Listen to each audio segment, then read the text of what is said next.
r/AskReddit. What is the weirdest thing about humans? I've always thought it was strange that we generally do all the necessary things to live in private. Except eating.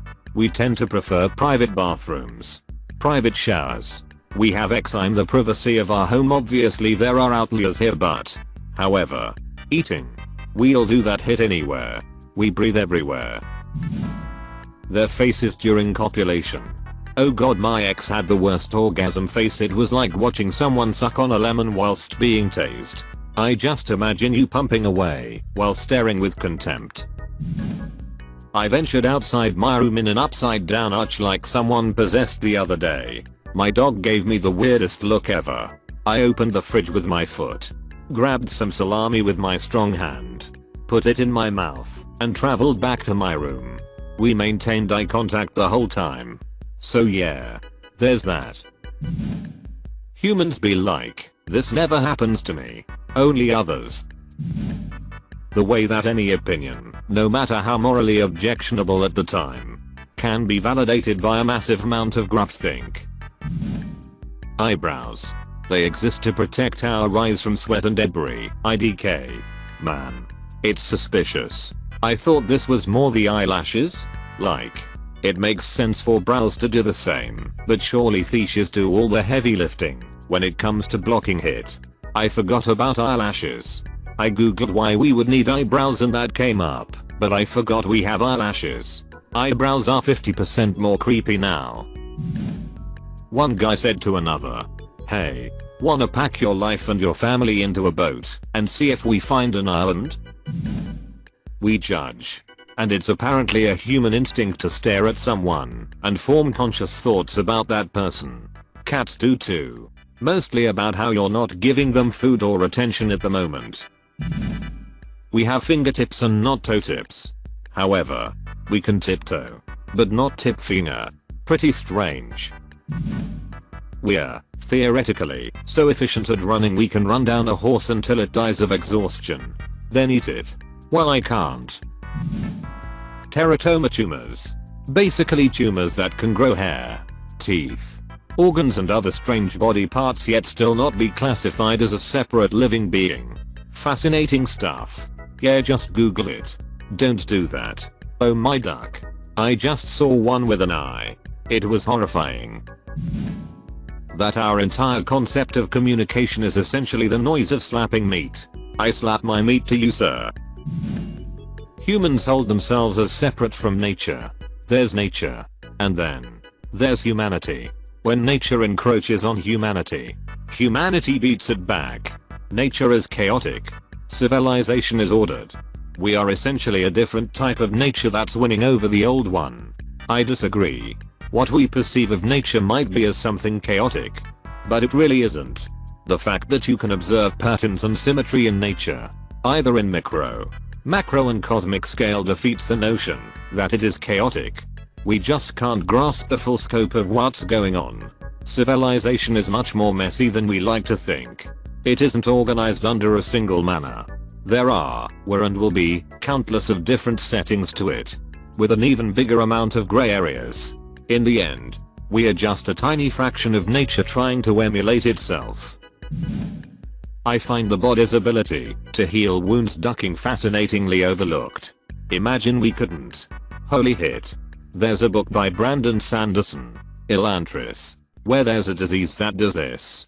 It effectively makes you undead, not breathing, not healing, not needing food, not needing water but feeling pain, hunger, thirst.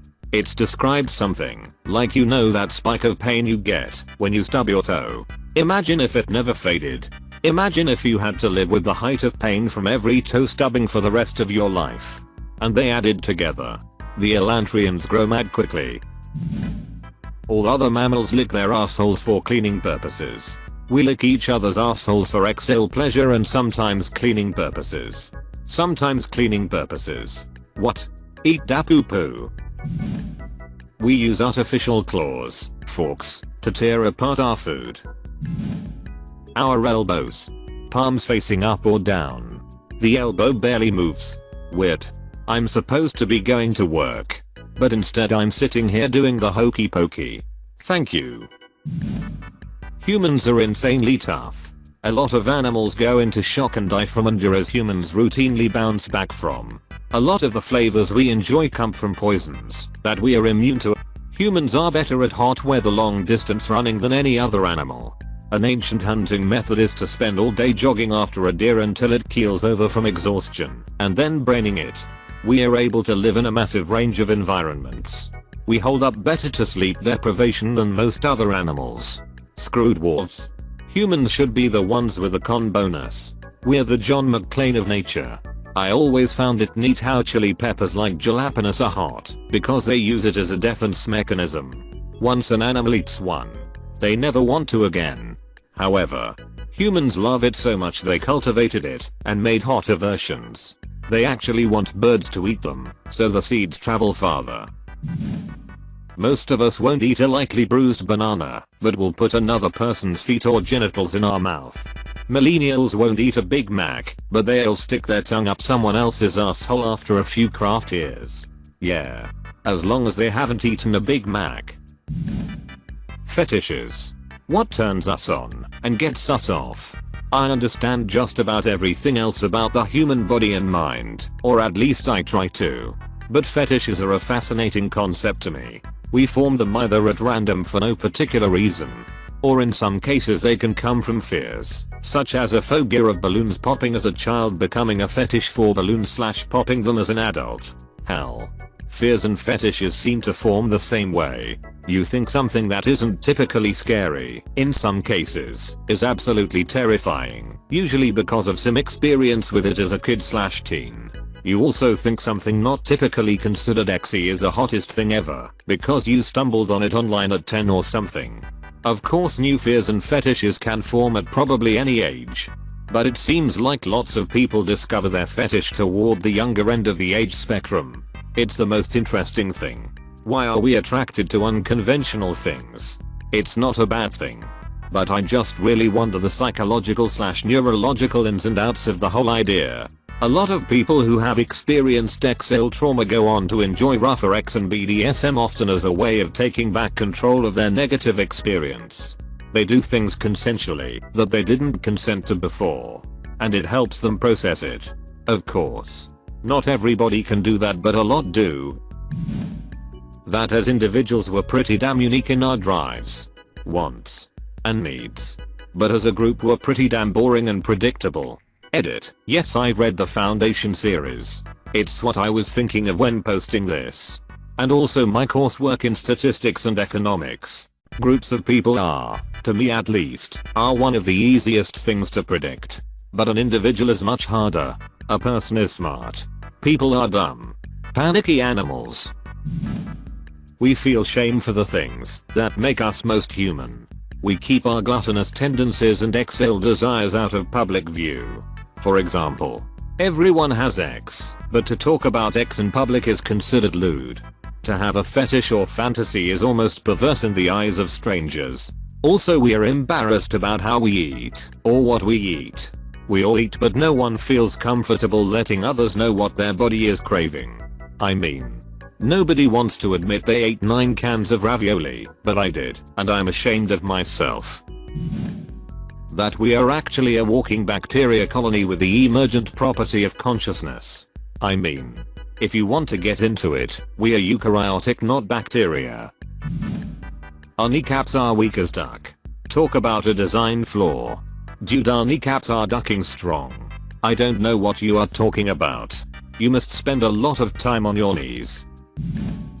We have some awkward ceremonies like taking off our clothes, putting on a pair that we don't wear it outside, brush teeth and drink water before, say special words to people around. For what? Demo death. We claim to be intelligent, but we still bicker about stupid things instead of bettering ourselves. No, we don't. Fuck you. Fight me IRL, you cunt. Has anyone said toes yet?